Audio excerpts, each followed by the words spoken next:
আমেরিকার কোন নির্দেশ কে পালন করেছে? কম্বোডিয়ার নিষেধাজ্ঞা মানেছে।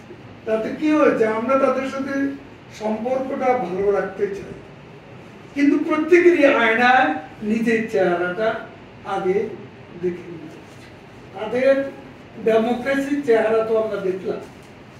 ইসরায়েল বিরোধী যে প্রটেস্ট সারা আমেরিকা, কলম্বিয়া, ক্যালিফোর্নিয়া সহ 52টা ইউনিভার্সিটিতে যে প্রতিবাদ হয়েছে, সে প্রতিবাদকে কিভাবে দমন করা হয়েছে, এমনকি কেমিক্যাল ব্যবহার করে ছেলে মেয়েদেরকে হাসপাতালে পর্যন্ত পাঠিয়েছে।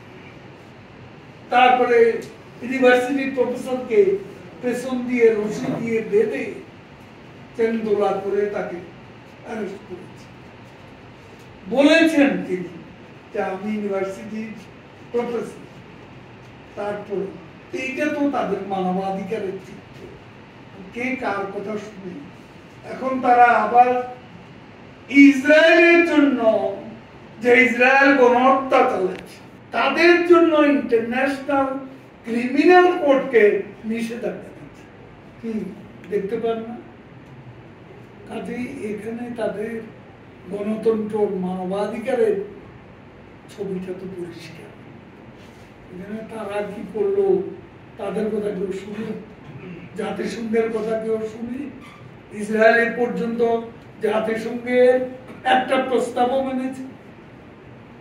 নেতানিয়াহু আমেরিকাকেও পাত্তা দেয় না, জাতিসংঘকেও পাত্তা দেয়।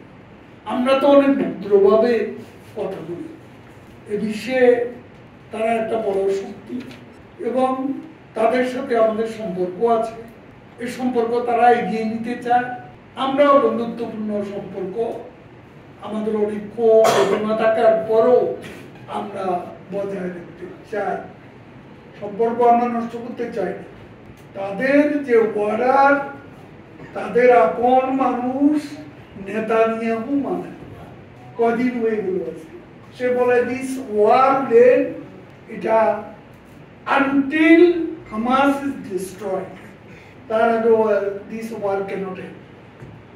এটা আমেরিকার হোয়াইট হাউস বলে